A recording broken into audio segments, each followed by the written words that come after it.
guess what? In the last 14th year, I finally get the marketing to happen. It finally gets popular. I'm finally starting to make money on it. And all of a sudden you say my copyright expires.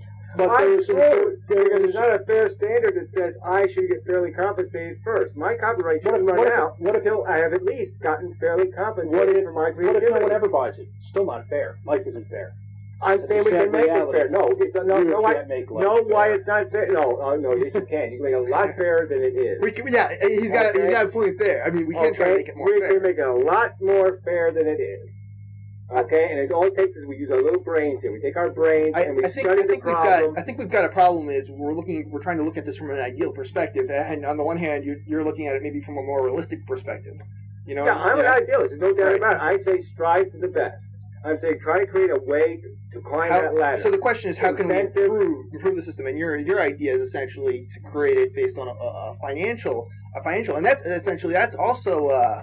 That's arbitrary, also a financial number too. I mean, we're not. I don't think. No, I'm just saying fairness is not going to be arbitrary. Fairness is not an arbitrary number you pick out of the hat somewhere. Fairness is okay. You figure out proportionally. Okay, where's reasonable? And I'm just saying, if you want, obviously the lottery system works in terms of creating incentive for people. Okay, people buy lottery tickets because they have these unrealistic hopes that they're going to win the lottery. Okay, so that creates incentive for people to buy lottery tickets. So in that sense, it stimulates creativity for that jackpot.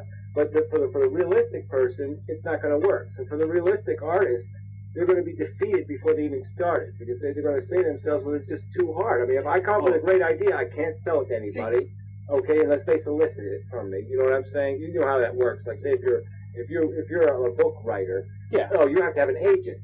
Okay, you can't just sell your book to a publisher, because if the publisher sees it, then you could, you know what I'm saying? He's limited then, because he can't write a book just like it now, because he saw your book.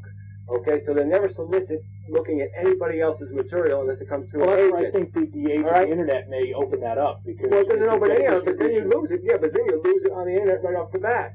Then somebody can steal it or bastardize it or change one little nuance. That's why you have copyright. But the copyright, I know, the copyright law is only going to be enforced by a court.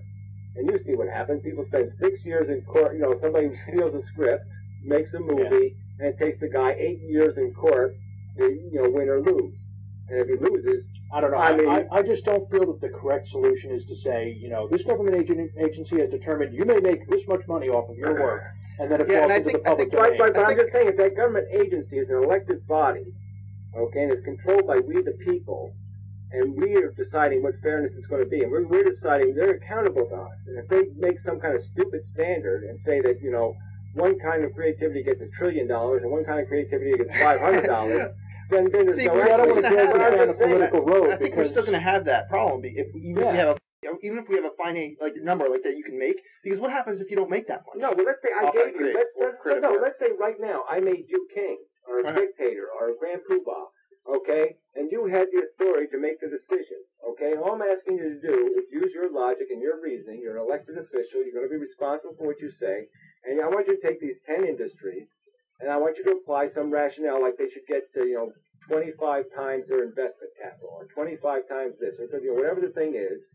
And that's the maximum. Once they've achieved that amount, you want to put a cap on things. Because that's more reasonable. We're wasting. They're always this. You can't give Bill Gates and Microsoft $10 zillion and not take $10 zillion out of some other part of the economy. And it's by the same token, if you're paying Madonna $20 zillion, you're not financing all these other artists that might be the replacement for Madonna. But that's not true. But the economy isn't a zero-sum game either. It is. What comes around goes around.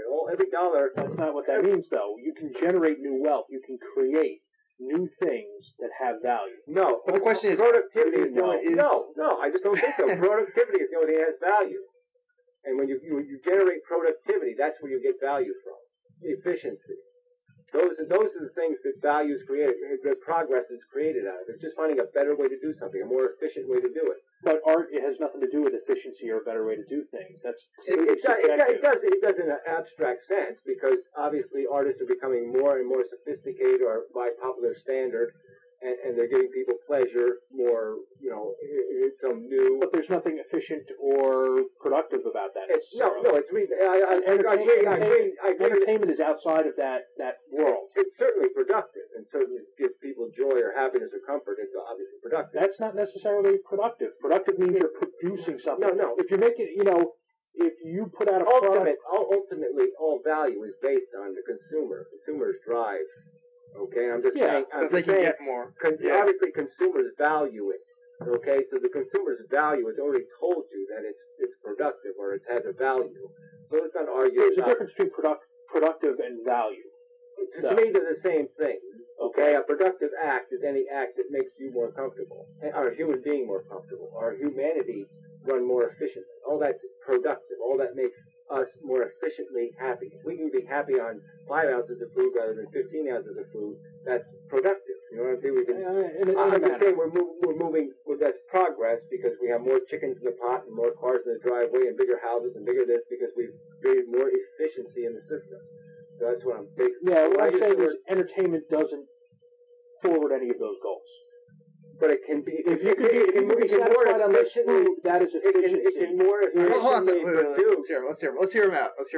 If you can create a more productive process, like you say, if you can be more satisfied on 5 ounces of food as opposed to 15 ounces of food, that's efficient. That can turn into productivity. If you spend money to listen to music, there's no real productivity there. It's entertainment. It's something that you desire and you will pay money for, but it doesn't make you more productive. It doesn't. We're getting caught up in semantics. I'm just giving productivity a more expansive definition. That's all I'm saying. I'm just saying, to me, productive is anything that provides human comfort. Okay, so that's my definition. So if anything that does that more efficient.